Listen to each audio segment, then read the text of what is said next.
தந்தி தொலைக்காட்சி நேயர்களுக்கு வணக்கம். நல்லதை சொல்வோம், நல்லதை செய்வோம், நல்லதே நடக்கும். இன்று 29/1/2026 வியாழக்கிழமை. மிருகசீரிஷம் நட்சத்திரம் இன்று இரவு 3:51 வரை, பிறகு திருவாதிரை. இன்றைக்கு சர்வ ஏகாதசி. விஷ்ணுவை நாம் வழிபட வேண்டும். விஷ்ணு காக்கும் கடவுள்.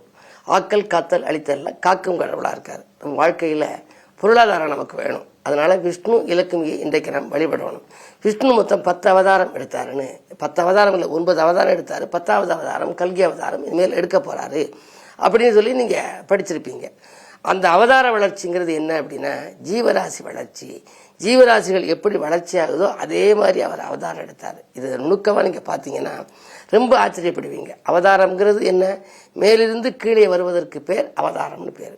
அவர் மேலேருந்து கீழே அவதாரம் எடுத்து பூமியில் பலவிதமான அவதாரங்களை நடத்தினார். முதல் அவதாரம் என்னன்னா மச்சாவதாரம். மச்சாவதாரம்னா என்ன? மீன். இந்த மச்சாவதாரத்துக்குள்ள கோவில் கும்பகோணம் பக்கத்தில் இருக்குது. மீன ராசிக்காரர்கள் அதை போய் கும்பிட்டா மிகப்பெரிய வளர்ச்சி இருக்கும். மச்சாவதார ஸ்தலம்னே போட்டிருக்காங்க. அது மாதிரி ஒவ்வொரு அவதாரங்களுக்கும் கோயில்கள்லாம் இருக்குது. தேர்ந்தெடுத்து போய் கும்பிடணும். குறிப்பிட்ட நாளில் யோகவலம் பெற்ற நாளில் போகணும். என்ன மாதிரி வடிவத்தில் அதை நம்ம வழிபடணுமோ அப்படி வழிபடணும். மச்சாவதாரம் அப்படிங்கிறது மீன். மீன் என்ன செய்யும்? தண்ணியில் மட்டும்தான் இருக்கும். தரையில் வந்தால் இறந்து போயிடும். ஆக தண்ணியில் மட்டும் வாழக்கூடிய உயிரினமாக முதல் அவதாரம் எடுத்தார். அடுத்த அவதாரம் கூர்ம அவதாரம். கூர்ம அவதாரம்னா கூர்மம்னா என்ன?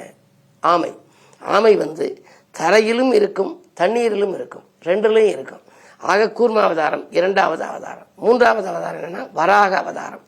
கொஞ்சம் வளர்ச்சி அடைஞ்ச விலங்கு முதல்ல இருந்து அடுத்து ஒரு வளர்ச்சி, அதுக்கு அதை காட்டின வளர்ச்சி. பன்றி முகம் அந்த விலங்கு. இது பரிணாம வளர்ச்சிங்கிறது. இந்த அவதார வளர்ச்சிங்கிறதே ஜீவராசி வளர்ச்சி, பரிணாம வளர்ச்சி அப்படி பார்த்துக்கிட்டு வாங்க. வராக அவதாரம்னா பன்றி அவதாரம். அப்புறம் கொஞ்சம் மாறுபட்டு விலங்கா வந்துட்டார். சரி, விலங்குக்கு அடுத்தது என்ன வரணும் அப்படின்னா நரசிம்ம அவதாரம் எடுத்தார். 4வது அவதாரம். பாதி விலங்கு பாதி மனிதன். விலங்கும் மனிதனும் நரசிம்மம். நரன்னா மனிதன், சிம்மம்னா சிங்கம். நரசிம்ம அவதாரம் எடுத்தார். அப்போ இன்னும் கொஞ்சம் வளர்ச்சி அடைகிறார். அந்த அவதாரம் தான் அவதாரங்களிலேயே மிக அற்புதமான அவதாரம். அதை பற்றி உங்களுக்கு தனியாக உங்களுக்கு விரிவாக சொல்லணும். அதற்கு அடுத்த அவதாரம் வாமன அவதாரம். இப்போ முழுமையான மனிதனாக இருக்கார். ஆனால் குட்டையான மனிதர், ஒரு வளர்ச்சியடையாத மனிதராக வாமனன்னு சொல்கிறாங்கல்ல. அப்படி இருந்து 3 அடி நிலம் கட்ட மகாபலி சக்கரவர்த்திக்கு அவர் காலால் அளந்த போது அவர் கேலி பண்ணார். ஆனால் அவரையே வச்சு அளந்தார். அது மாதிரி வாமன அவதாரம்ங்கிறது குட்டையான மனிதராக வந்துட்டார். அதுக்கு அடுத்தது இன்னும் கொஞ்சம் வளர்ச்சி. அடுத்த அவதாரம் பரசுராம அவதாரம். அது என்ன? பரசுராம அவதாரங்கிறது என்ன? கோபம் கொண்ட மனிதர். அந்த அவதார வளர்ச்சியில் மிக கோபம் வருமா பரசுராமருக்கு. ஆக பண்படலை, பண்பட்ட அவதாரமாக வர்றது எந்த அவதாரம்? அதை பற்றி எல்லாம் தொடர்ந்து இந்த அவதார வளர்ச்சி, ஜீவராசி வளர்ச்சி, இந்த என்னுடைய படத்தை அவதார வளர்ச்சி படத்தை வீட்டில் வச்ச எல்லா வீடு மிகப்பெரிய வளர்ச்சி அடையுமா. என்னுடைய நண்பர் ஒரு சாதாரண நிலையில் இருந்தார். பிள்ளையெல்லாம் படிச்சுக்கிட்டு இருந்துச்சு. எப்போ நமக்கு நல்ல நேரம் வரும்னு கேட்டுக்கிட்டே இருப்பார். இந்த அவதார வளர்ச்சி நிலையில் வைக்க சொல்லி சொன்னேன். தனியாக அப்படி சிற்ப வடிவத்தில் செஞ்செல்லாம் விற்கிறாங்க. அது ரொம்ப காஸ்ட்லி, ரொம்ப நிறைய செலவு வருதுன்ட்டு அவர் சொன்னார், ஒரு படமாக வேணாலும் வாங்கித்தாங்கன்னாரு. அந்த படமாக வச்சதுக்கு பிறகு அவதார வளர்ச்சி அடைஞ்ச மாதிரி இவருடைய வீடு மிகப்பெரிய வளர்ச்சி அடைஞ்சு எல்லா வழிகளிலையும் அவருக்கு மிகப்பெரிய நன்மை வந்துச்சு. காரணம் என்ன அப்படின்னா இந்த அவதார வளர்ச்சி படத்தை வீட்டில் வச்சு கும்பிட்டினாலே மிகப்பெரிய பலன் கிடைக்குமா. அவற்றை பற்றியெல்லாம் உங்களுக்கு தொடர்ந்து அடுத்தடுத்த அவதாரங்கள் அது எப்படி வளர்ச்சி அடைந்தது, அதனுடைய பலாபலங்கள் என்ன என்பதை பற்றியெல்லாம் உங்களுக்கு தெளிவாக சொல்வேன் என்று சொல்லி இனி இந்திய ராசி பலன்களை இப்பொழுது உங்களுக்கு வழங்கப் போகின்றேன்.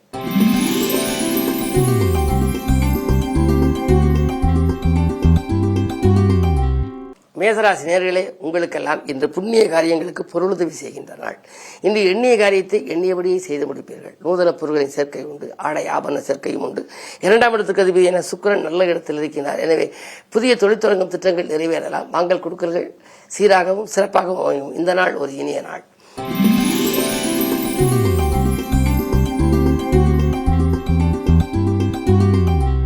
ரிஷபராசினியர்களே, உங்களுக்கு மாலை 4:37 வரை உங்கள் ராசிக்குள் சந்திரன். எனவே காலை நேரம் மிக கலகலப்பாக இருக்கும். எதை நீங்கள் சிந்தித்தாலும் செயல்படுத்த இயலும். பொது வாழ்விலே புகழ் கூடும். உங்களுக்கு மதிப்பும் மரியாதையும் உயரும். நீங்கள் இதுவரை இருந்த நிலையிலிருந்து இன்று கொஞ்சம் மாறுபட்டு சிந்திக்க ஆரம்பித்து விடுவீர்கள். சந்திரபலம் உச்சம் பெற்றிருந்தாலே சிந்தனைகள் அனைத்தும் உங்களுக்கு வெற்றி பெற வேண்டும். எனவே போட்டிகளை சமாளித்து ஆற்றலும் புது முயற்சிகளில் வெற்றி பெறும் ஆற்றலும் கிடைக்கின்ற இந்த நாள் நல்ல நாள். வருமானம் திருப்திகரமாக இருக்கும் நாள்.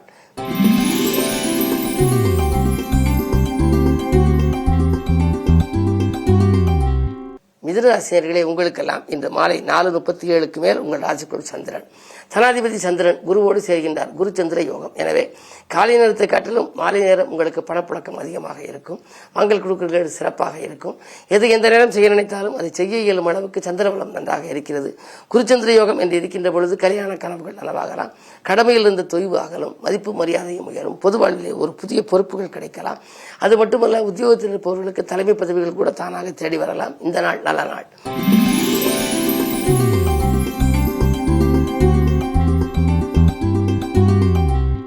கடகராசினியர்களே, உங்களுக்கு அஷ்டமத்து சனியின் ஆதிக்கம் இருப்பதால் உங்களுக்கு வழக்குகளும் உங்களுக்கு வந்து சேரலாம். அதே நேரம் வருமான பற்றாக்குறையும் ஏற்படலாம். நினைத்தது செய்ய இயலாமல் போகும். தடைகள் அதிகரிக்கும். தன்னம்பிக்கை குறையும். எதிலுமே முன் யோசனையுடன் நீங்கள் செயல்பட வேண்டும். ஆரோக்கியத்திலும் மிக மிக அக்கறை தேவை. மருத்துவ செலவு உண்டு. அதே நேரம் உணவு கட்டுப்பாடு செலுத்துவதன் மூலம் உடல்நலத்தை சீராக்கிக் கொள்ளலாம் என்பதையும் நினைவில் கொள்ளுங்கள். இந்த நாளை நல்ல நாளாக அமைத்துக் கொள்ள எதிலும் யோசித்து செயல்படுவது நல்லது.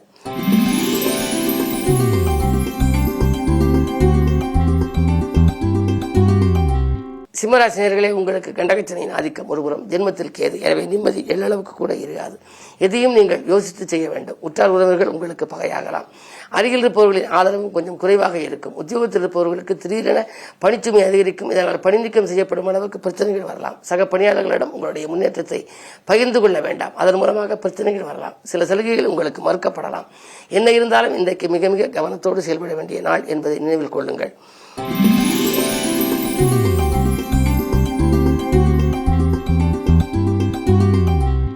கன்னிராசினியர்களே, உங்களுக்கு இன்றைக்கு வியாபார வளர்ச்சிக்கு வேற்று மனிதர்களின் ஒத்துழைப்பு கிடைக்கும் நாள். கூட்டு முயற்சியில் வெற்றி பெறுவீர்கள். தனித்து இயங்க வேண்டும் என்று விரும்புவீர்கள். இருந்தாலும் கூட்டு முயற்சியில் தான் உங்களுக்கு இன்றைக்கு வெற்றி கிடைக்கும். துணிவும் தன்னம்பிக்கையும் கூடும். துயரங்கள் விலக நீங்கள் எடுத்த புது முயற்சியில் உங்களுக்கு அனுகூலங்கள் உண்டு. 12ஆம் இடத்தில் கேது. பயணங்கள் அதிகரிக்கும். வாழ்க்கை பாதை சீராக. ஏதேனும் தெய்வ வழிபாடுகளை மேற்கொள்வோமா என்று நீங்கள் நல்ல புகழ்பெற்ற ஆலயங்களுக்கு சென்று வர வேண்டும் என்று முடிவெடுப்பீர்கள். அந்த எண்ணங்கள் இன்று நிறைவேறப் போகின்றது. 5ஆம் இடத்திலே உங்களுக்கு சூரியன், செவ்வாய், சுக்கிரன், புதன். பிள்ளைகளுக்கு வேலை கிடைத்து அதன் மூலம் உங்களுக்கு உதிரி வருமானங்கள் வரலாம். குடும்பத்தில் ஒருவருக்கு மேற்பட்டவர்கள் சம்பாதிக்கும் வாய்ப்பும் உண்டு. எனவே இந்த நாள் உங்களுக்கு நல்ல நாள்.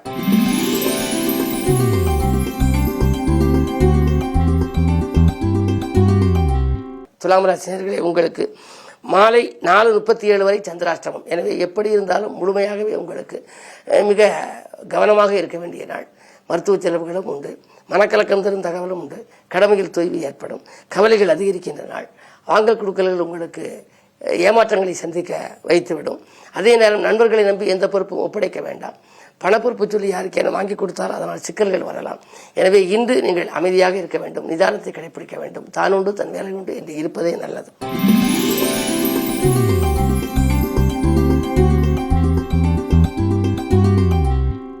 விருச்சிக ராசினியர்களே, உங்களுக்கெல்லாம் காலை நேரத்தில் கலகலப்பாக இருக்கும்.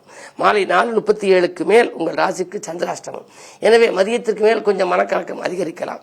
வாக்கு சாதித்தால் நீங்கள் வளம் காண வேண்டுமே தவிர நீங்கள் எந்த முயற்சி செய்தாலும் அதில் கொஞ்சம் தடைகளும் தாமதங்களும் வரத்தான் செய்யும். இருந்தாலும் உங்களுக்கு தெய்வ நம்பிக்கை அதிகம். எனவே தெய்வ வழிபாடுகளை மேற்கொள்ளுங்கள்.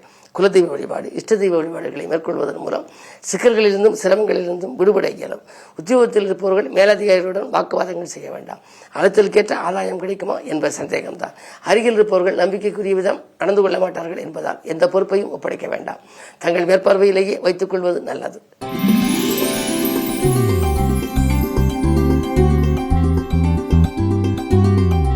தனுசு ராசினியர்களே, உங்கள் ராசியை குரு பார்க்கின்றார். உங்கள் ராசிக்கு 3ஆம் இடத்தையும் குரு பார்க்கின்றார். எனவே முன்னேற்ற பாதையில் இருந்த சர்க்கல்கள் அகலும். உத்தியோகத்தில் இருந்த நேற்றைய பிரச்சனை இன்று நல்ல முடிவுக்கு வரும். தற்காலிக பணியில் உள்ளவர்கள் நிரந்தர பணியாக மாறும் வாய்ப்பு உண்டு. பணப்புழக்கம் அதிகரிக்கும். பாக்கிகள் வசூலாகி பரவசப்படுத்தும். நேற்று பாதியில் இந்த பணி இன்று மீதியும் தொடரலாம். நெஞ்சமங்கலம் சம்பவம் இல்லத்திலே நடைபெறக்கூடிய வாய்ப்பு இன்று உண்டு. கரைந்த சேமிப்புகளை ஈடுகட்டுவதற்கும் ஒரு வழி பிறக்கும். 2லே புதன் இருப்பதனாலே உங்களுக்கு திரண்ட செல்வம் வரக்கூடிய யோகம் உண்டு. எனவே எதிர்பாராத தனலாபமும் வரலாம்.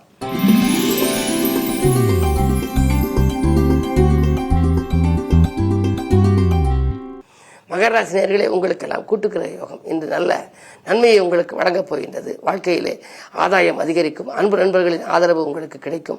நல்ல வாய்ப்புகளை எல்லாம் வரவழைத்துக் கொள்வீர்கள். சமூகத்தில் உயர்ந்த அந்தஸ்து படைத்தவர்களின் நட்பு உங்களுக்கு வரப்போகின்றது. உத்தியோகத்திலே முக்கிய பொறுப்புகள் உங்களுக்கு கிடைக்கும். உங்களுக்கு கீழே உள்ளவர்களுக்கெல்லாம் வெளிநாடு அனுப்புகிறார்களே, நம்மளை அனுப்பவில்லையே, நம்மை அனுப்பாமல் இப்படி இங்கேயே வைத்திருக்கிறார்களே என்று சிந்தித்தவர்களுக்கு இன்று வெளிநாட்டு யோகமும் உண்டு. மேலதிகாரிகளும் இணக்கமாக நடந்து கொள்வார்கள். எனவே இந்த நாள் இனிய நாள்.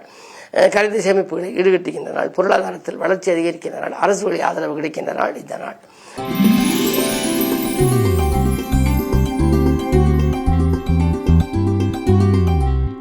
கும்பராசினியர்களை உங்களுக்கெல்லாம் இன்று வீண்படிகளாக விட்டுக் கொடுத்து செல்ல வேண்டிய நாள். வீடு மாற்ற சிந்தனைகளும் நாடு மாற்ற சிந்தனைகளும் உங்களுக்கு வரலாம். ஜென்மத்தில் சனி இருப்பதால் நீங்கள் செய்யாத குற்றத்திற்கு வீண்படிகளுக்கு ஆளாக நேரிடும். எனவே மிக மிக கவனமாக இருக்க வேண்டும். விரயஸ்தானத்திலே சூரியன், மிக அதிகமான விரயங்கள் வரலாம். குறிப்பாக வாழ்க்கை துணை வழியிலும் விரயம் வரலாம். குடும்ப சுமையும் கூடலாம். எனவே இந்த வீண் விரயங்களிலிருந்து தப்பிக்க வேண்டுமானால் நல்ல விரயங்களை மேற்கொள்ள வேண்டும். நல்ல விரயம் என்றால் குடும்பத்திற்கு தேவையான அத்தியாவசிய பொருள், ஆடம்பர பொருட்களை வாங்கலாம். ஆடை ஆபரண சேர்க்கை, பிள்ளைகளின் எதிர்காலம் நீங்கள் செலவிடலாம். கல்யாணத்துக்கான சீர்வரிசை பொருட்கள் வாங்கலாம். இப்படி வாங்குவதன் மூலமாக வீண் விரயங்களிலிருந்து விடுபட இயலும். என்ன இருந்தாலும் இந்த மதியத்திற்கு மேல் உங்களுக்கு கொஞ்சம் மனக்கலக்கம் அதிகரிக்கும். பயணங்களை கூட மாற்றியமைக்க நேரிடும்.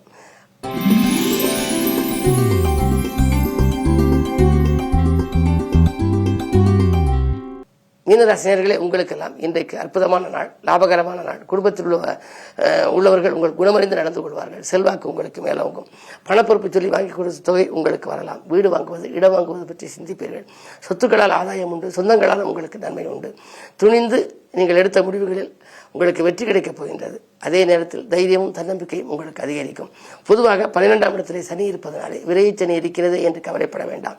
எதிர்மறை சிந்தனைகளை தவிர்த்து நேர்மறை சிந்தனைகளை நீங்கள் வளர்த்துக் கொண்டால் நிகழ்காலம் மட்டுமல்ல, எதிர்காலமும் உங்களுக்கு இனிமையாக இருக்கும். மேலும் விவரங்கள் அறிய தினத்தந்தி படியுங்கள்.